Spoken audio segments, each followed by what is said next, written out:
Bonjour à tous, Franck Muller, ici Lyon. Nous sommes le vendredi 13 novembre, exactement 5 ans après le drame du Bataclan. 5 ans après, qu'en est-il? La France est au bord de l'implosion. Effectivement, il y a 5 ans, la France était frappée par une série d'attaques terroristes coordonnées, faisant 131 morts et plus de 400 blessés. La majorité des terroristes étaient fichés ou faisaient l'objet d'un mandat d'arrêt international par les services de renseignement français ou belges, et ce, en vain. 5 ans après, que reste-t-il des promesses de fermeté des autorités? Quelles mesures ont été prises pour garantir la sécurité des Français? La menace islamiste a-t-elle été neutralisée? L'immigration massive a-t-elle été stoppée? L'examen attentif des différentes mesures prises depuis 2015 par les gouvernements successifs de François Hollande, d'Emmanuel Macron, démontre que derrière les promesses, les discours, rien n'a vraiment été fait pour endiguer la prolifération islamiste, le radicalisme, l'ultra-religieux. Rien n'a été fait pour écarter la menace terroriste. Pire encore, la France s'enfonce dans un climat d'ensauvagement. Et cet été, nous avons vu des horreurs chaque semaine. On s'enfonce dans une communautarisation marquée par l'explosion de la délinquance, la recrudescence des violences urbaines. Le gouvernement Macron poursuit aveuglément sa politique de laxisme sécuritaire, judiciaire et migratoire, et tandis qu'on exige des Français une scandaleuse attestation dérogatoire de déplacement pour sortir de chez eux, dans un périmètre d'1 kilomètre autour de leur domicile, des milliers d'immigrés continuent de débarquer chaque jour en France, quasiment sans aucun contrôle. Cette blessure, je crois, ne se refermera jamais. La blessure est toujours ouverte, et d'autant plus avec les derniers attentats terroristes. À chaque attentat, les familles nous disent, à chaque attentat, cette blessure se roule. On a des images qui reviennent. Il y a un article dans Marianne, un policier de la BRI, il a participé à l'assaut du Bataclan. Je vais vous lire quelques mots simplement pour vous faire une idée. Ce sont des gens qui sont aguerris, qui côtoient la mort tous les jours. Et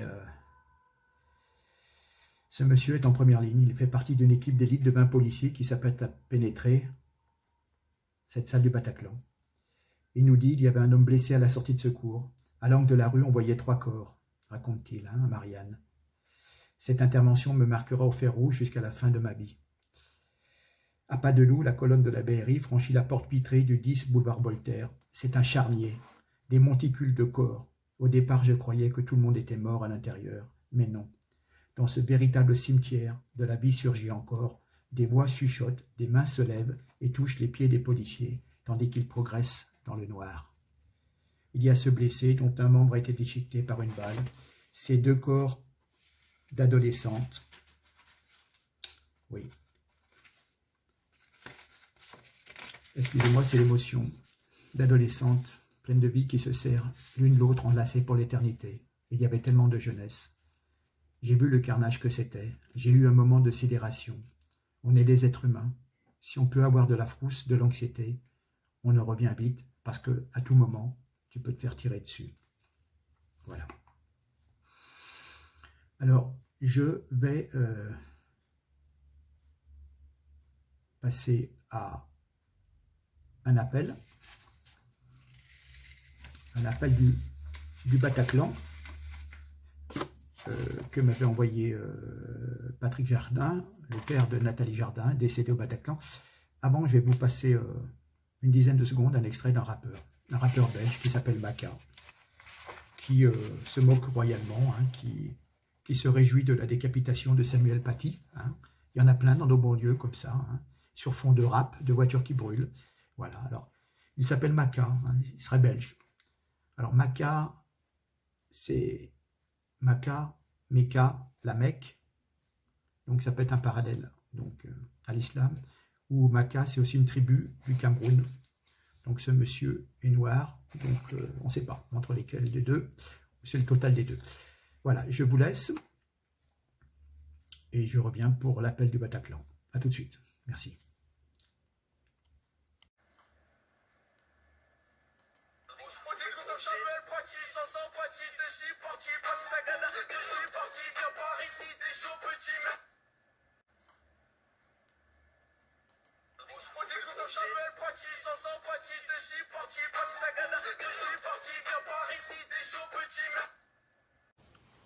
Édifiant, n'est-ce pas?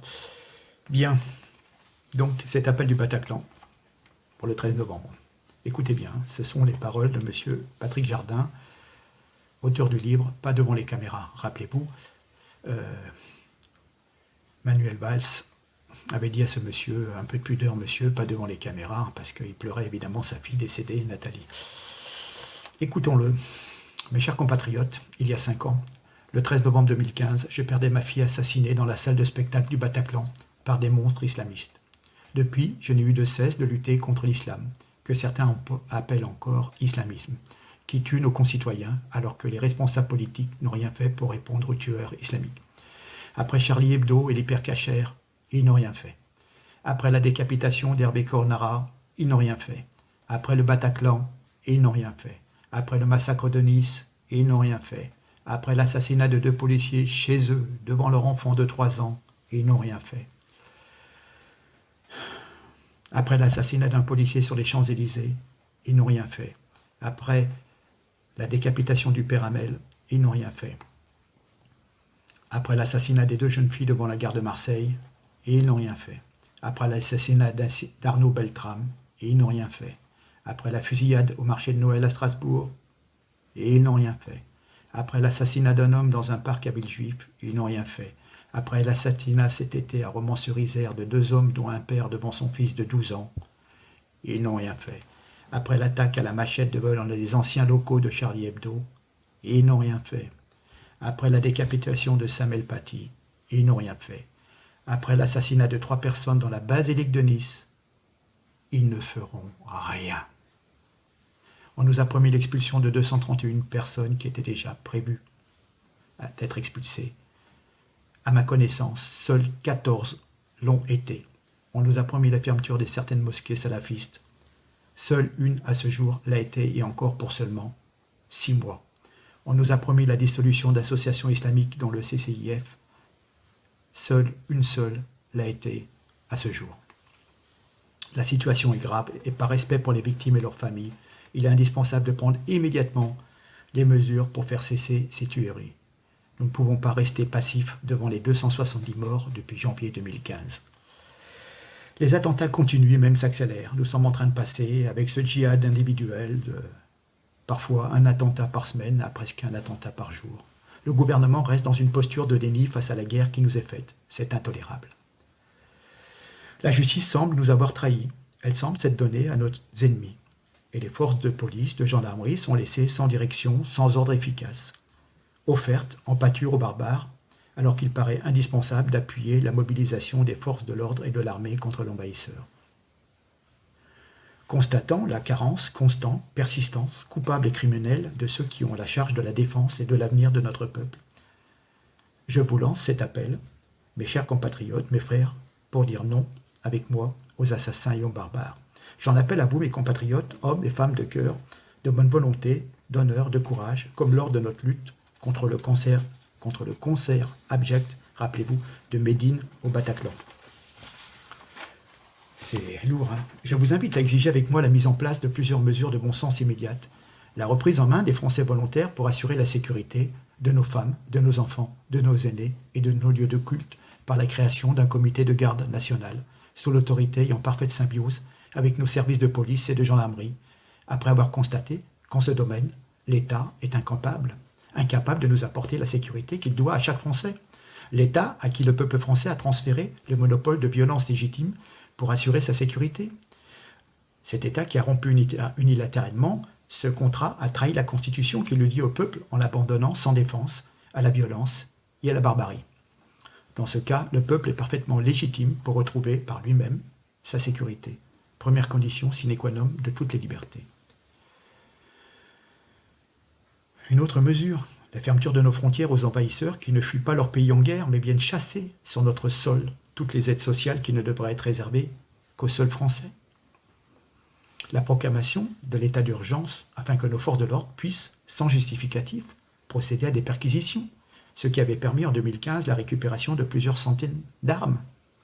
Le rappel des réservistes, ce qui nous permettra de confiner et désarmer les territoires perdus de la République. L'organisation d'un référendum tendant au rétablissement de la peine de mort pour les terroristes, ceux qui agressent les forces de l'ordre, militaires, policiers, gendarmes, policiers municipaux, ceux qui agressent le personnel enseignant, les soignants, les pompiers, en un mot, ceux qui s'attaquent à nos concitoyens qui sont en première ligne. Il faut aussi l'abrogation de lois favorables à nos ennemis et hostiles aux défenseurs de la France. Il faut la suppression de la double nationalité. Ceux qui en bénéficient devront choisir obligatoirement leur nationalité et s'ils ne choisissent pas la nationalité française, expulsion immédiate de tous les islamistes radicaux et de façon plus générale, ceux qui préfèrent la charia aux lois de la France. Fermeture immédiate de toutes les mosquées salafistes et obligation pour les autres d'effectuer leurs prêches en français. Exiger de l'Union européenne que la France, en matière de lutte contre l'immigration, puisse retrouver sa complète autonomie. J'en appelle en outre à la constitution d'un comité de salut public, républicain, rassemblant tous les responsables français de toute tendance politique, afin de matérialiser une union nationale, comme lors de la formidable marche dans Paris suite au massacre de Charlie Hebdo, pour faire face à la colonisation de notre patrie. Je demande la constitution d'une commission parlementaire pour juger si le Coran et l'islam qui en découle sont compatibles avec les valeurs de la France. En attendant, je demande un moratoire d'1 an sur la visibilité de l'islam sur le territoire français au nom du principe de précaution justifiant le confinement. Dans nos métropoles, nos villes, nos villages, ici, mais aussi l'outre-mer, l'heure du réveil a sonné. Français patriotes, amoureux de la France, levons-nous comme nos glorieux aînés ont su le faire. Même dans des situations plus graves que celles que nous connaissons aujourd'hui, soyons dignes de notre glorieuse histoire, de nos ancêtres, de Poitiers, Bouvines, Valmy, Birakem. Soyons la continuation de leur bravoure, de leur effort, de leur sacrifice. Reprenons en main le destin de notre patrie pour la France. Et c'est signé Patrick Jardin. Oui, comme vous le voyez, c'est lourd, c'est fort, c'est violent, mais on peut comprendre ce monsieur qui souffre. Et donc ce monsieur m'a écrit. Ça va être quelque chose d'un petit peu plus émouvant, moins fort. Je vous demande d'écouter avec attention. Lettre à ma fille. 5 ans après, tu me manques toujours de plus en plus. 5 ans sans toi, ma puce. Tous les papas du monde comprennent ce que l'on ressent quand on est séparé durant aussi longtemps de ce qu'on en a le plus cher au monde, son enfant, et tout cela en sachant qu'au bout de ces 5 ans se profile l'éternité, puisque malheureusement, tu ne reviendras pas. Durant ces 5 ans, je n'ai eu cesse de me battre contre l'islam et l'islamisation de mon pays, parfois avec succès, notamment pour le concert de Médine.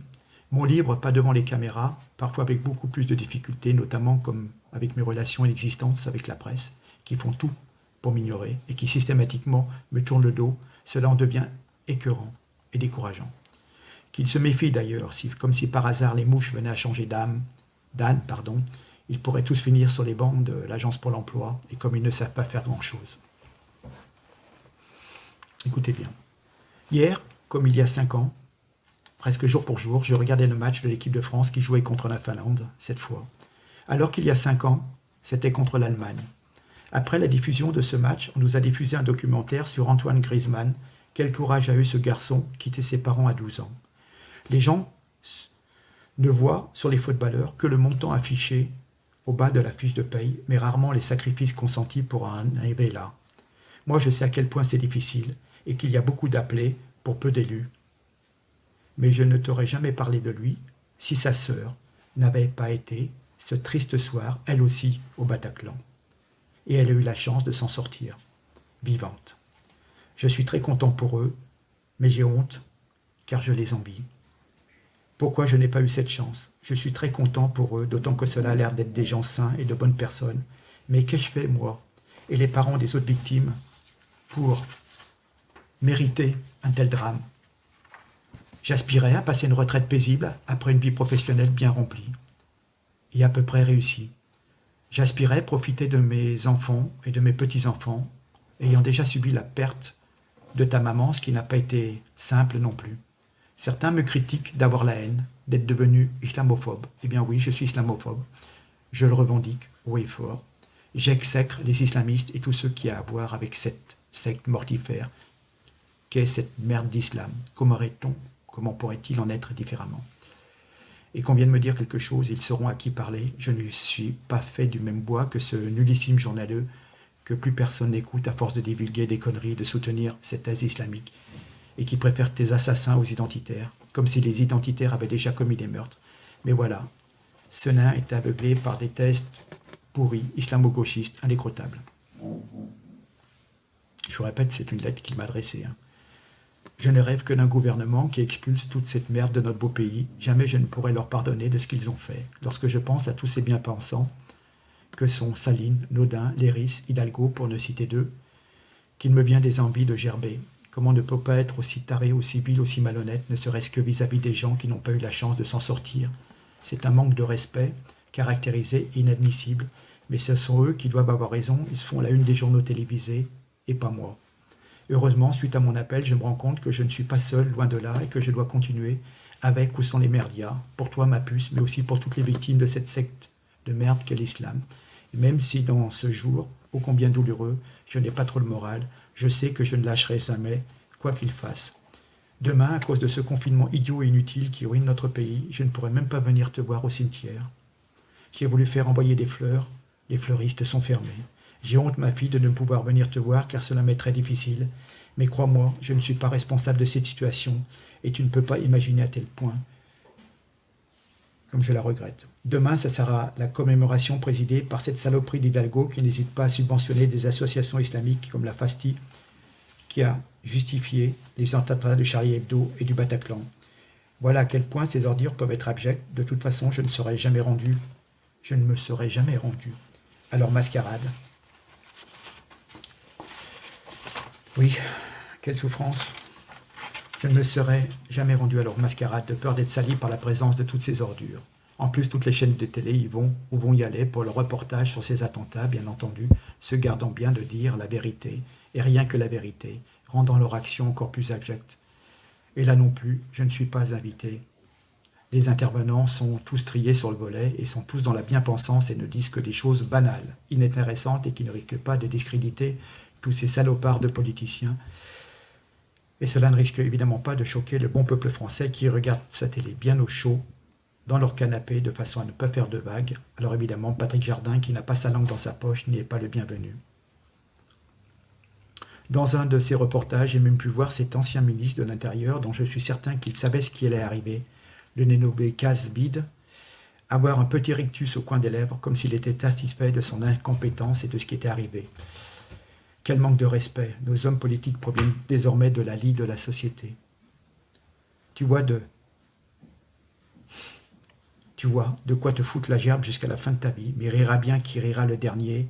Le procès devrait se tenir en 2021 et je lui réserve une très bonne surprise. La vengeance est un plat qui se mange froid. Voilà, ma puce, ce que j'avais à te dire en ce triste jour anniversaire de ton assassinat. Le pire jour de ma vie.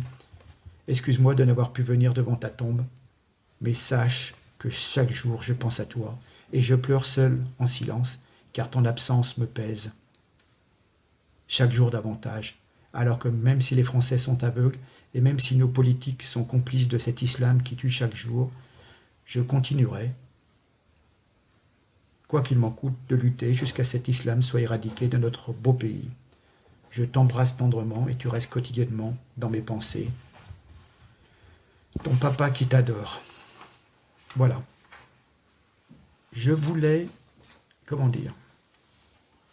ceux qui ont l'habitude d'écouter mes vidéos savent que je suis un garçon d'ouvert, que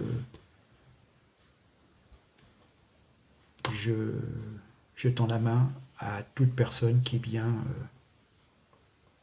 épris de bonnes intentions. Je n'accorde aucune supériorité à aucune race ni aucune religion. Mais je trouve que il y a trop d'horreurs dans nos rues, trop de drames. Et cela fait la une des journaux, quelques jours. Et puis on oublie. Tant que ça ne vous est pas arrivé, vous oubliez. Hein. Mais, comme je l'ai souvent dit, parfois pour un regard, pour une cigarette, pour une jupe trop courte, des tas de choses comme ça. On a des fous, des énergumènes qui se mettent à tabasser, tuer à coups de poing, tuer à coups de couteau dans nos rues. Ce sont des gens qui, quelle que soit leur religion, ne doivent pas être en liberté et partager notre vie quotidienne. Nous ne sommes plus à l'abri de la violence. Voilà. Donc, ce sont les mots de Patrick Jardin. J'avais envie de faire passer le message d'un père qui souffre. Pour certains de la religion qui est indiquée, le prendront très mal. S'ils sont intelligents, ils arriveront à comprendre ce que c'est que la douleur d'un père. Nous voyons quand même que notre situation ne s'améliore pas, qu'en l'espace de 5 ans, la situation s'est aggravée. Donc voilà, j'espère que vous pourrez le partager un maximum. Je n'ai de haine envers personne, je ne promeux n'importe quelle supériorité. N'allez pas m'attaquer sur du racisme, sur n'importe quoi. J'ai lu ces courriers pour vous exprimer ce que c'était la douleur. Les politiques viennent babasser, viennent faire des discours, des commémorations, mais qu'ont-ils vraiment fait? C'est pas, voilà, c'est pas alors avec leurs belles paroles et leur dépôt de gerbes que les choses vont s'arranger. Voilà, nous le voyons tous les jours. Et quand on voit encore ces rappeurs, c'est l'illustration extrême. Dès cette semaine, c'est tout frais, vous voyez, franchement. La décapitation d'un professeur de collège, voilà, suscite un rap endiablé devant des voitures en feu. Mais à quoi pensent ces gens, franchement? Voilà. Je vous mets également le lien d'une personne avec laquelle je suis en contact, qui était témoin le jour du Bataclan. Elle a fait une interview de 7 minutes sur LCI. En présence de Daniel Cohn-Bendit et d'Éric Zemmour. Bon, c'est juste un extrait. Donc, je vous joins le lien. Je vous demande d'aller regarder cette personne avec laquelle je communique et qui m'avait donné des informations sur ce qui lui était arrivé le soir de cette tragédie. Voilà. Je vous salue. Je vous envoie un message d'amour, de paix et de gratitude et de peine pour toutes les personnes qui ont souffert des différents attentats. Sur ce, je vous laisse. Nous sommes vendredi 13 novembre. Et ma foi, je pense que pour encore de longues années, cet attentat du Bataclan restera dans nos mémoires. Je vous remercie. Je vous demande de partager un maximum. Vous savez que je suis censuré. J'ose espérer que cette vidéo ne sera pas censurée. Car ce n'est pas un appel à la haine. C'est simplement montrer ce que parfois... certaines interprétations de religion ou certaines religions, chacun le prendra comme il veut, peuvent amener à faire. On ne peut pas tuer des innocents au nom d'une religion. Voilà. Sur ce, je vous embrasse, je vous envoie toute ma considération. Et c'est avec beaucoup d'émotion que je vais terminer cette vidéo. Voilà. Je vous avoue que c'est très difficile et que c'est avec beaucoup d'émotion que je le fais et je sens les frissons qui parcourent mon corps parce que j'essaie de me mettre dans la situation des personnes qui ont souffert de tous ces drames. Voilà. Encore merci. Merci de partager un maximum. Je pense que la cause est nécessaire. Encore merci beaucoup. Je vous embrasse.